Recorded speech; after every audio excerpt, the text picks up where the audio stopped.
Diigo is a cloud-based Web 2.0 tool. Primarily used for annotative purposes, it allows users to save information gathered from the web in a multitude of ways. In today's digital environment, most research relies heavily upon the internet. While there are ways to save information, such as bookmark options available in the web browsers, or copying and pasting information into Word documents or other programs similar to this, Diigo allows users to streamline this process into a much more organized archival system. Some of the annotative features include highlighting with customizable color options and sticky notes, all of which can be applied directly to the web page. Any information gathered and annotated is automatically saved into the user's library, where it can then be categorized into lists, allowing stored information to be sorted into more manageable sections for easier access on any internet-capable device, including mobile options. Beyond its annotative features, Diigo allows collaboration between members, allowing members to quickly and easily share information with each other and even leave comments. Now we will give you a brief introduction on how to begin with Diigo. To begin, go to Diigo.com and choose Get Diigo Now Free. You will then be taken to a screen to choose your payment options. I would suggest choosing Free. The free option will truly cover all you need and is the base of this tutorial. Then you will be taken to a Create an Account page. A valid email address will be needed, but you simply fill out the required fields. To use Diigo, a tool needs to be installed from Diigo into your browser. For novice users, it is recommended to use the Diigolet application, as this option is available in all internet browsers. However, some of Diigo's tools, such as annotated screenshots, are not available for use. If using Google Chrome, Firefox, or Internet Explorer, a browser add-on is available that creates a Diigo toolbar in the browser.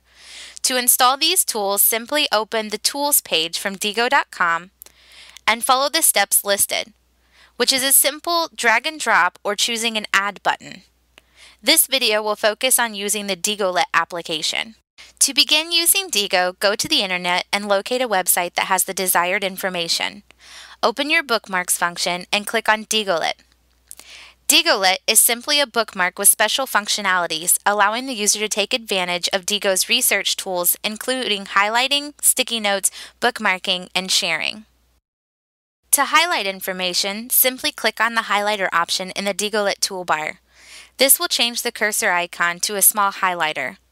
To change the color, simply click the drop-down menu next to the highlighter and select the desired color. To highlight information, simply highlight text in the same manner as you would to copy text, and the information will be highlighted and automatically saved.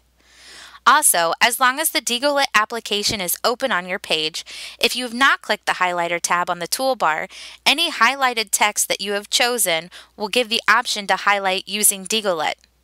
To add a sticky note, simply click the Sticky Note tab on the Diigolet toolbar. This will create a sticky note which allows users to type their own notes directly on the website.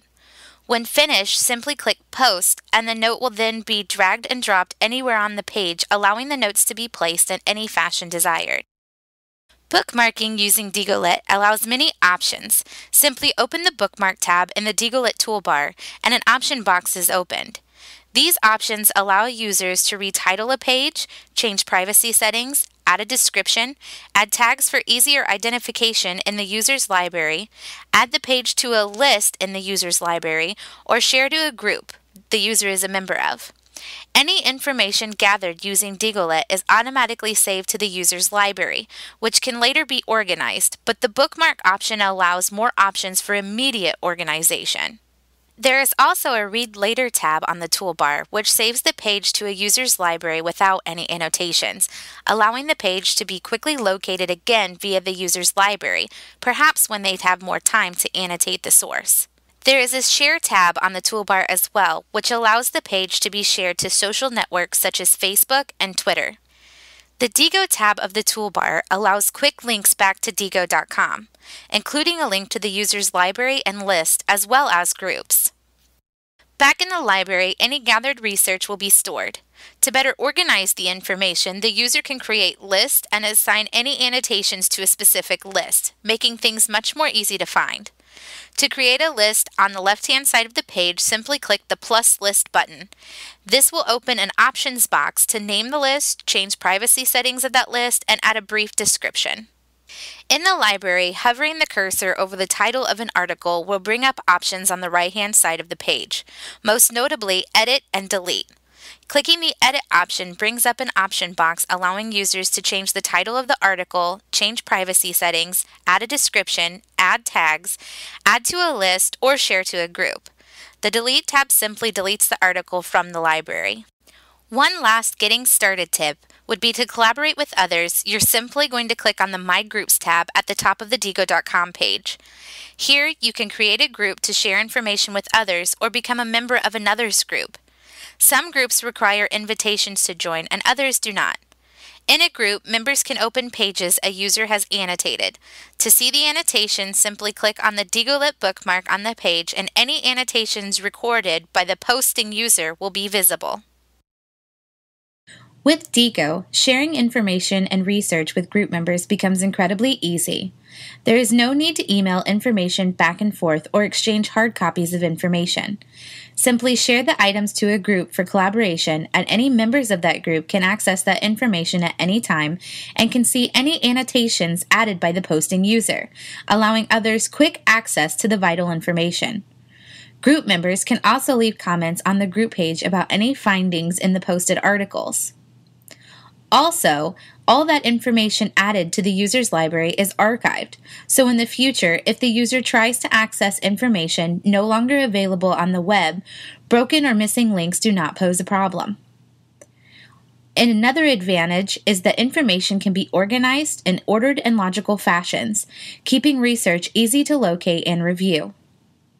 Another advantage is that countless articles do not need to be printed to add personal notes and annotations, saving time, money, and eliminating clutter of research findings. This also eliminates the possibility of losing information. Finally, instructors can also be added to groups. This allows them to monitor and assess students' work in the research phase. Diigo does have some disadvantages. For one, some learners may prefer print sources, so those who are digital immigrants may be reluctant to rely on this tool. Like any other Web 2.0 tools, students would need access to Diigo during various times of a project, through some form of internet-capable device that would need to be made available. Also, a toolbar, either the Diigo application or browser extension, must be installed to use this tool. Some networks may block the installation of these tools, so network settings may need to be changed to allow this. Finally, web browsers that do not support the browser extension are limited by Diigo in their annotation capabilities. The educational use that Diigo would serve would be for research collection, both for individuals and groups. Students would individually look for research, organize their findings relative to objectives, annotate it, and share it with their groups if it's a group project. This sharing could also involve the instructor for monitoring and assessment purposes of this phase of group collaboration. Group members can then view and leave comments on the shared materials, preparing for and organizing for their final project. Teachers could also use Diigo to share information that they themselves have annotated, or share a document and ask students to annotate it if objectives are asking for a practice of these sorts of skills. The ultimate verdict is that Diigo is a very powerful tool for collecting research and information from the web. It allows users to customize annotations as well as organizational methods, allowing users to collect information in a way that makes sense to them.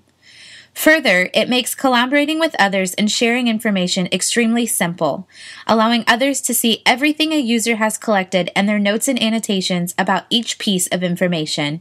It is free, easy to use, collaborative, and brings internet bookmarking to a whole new level.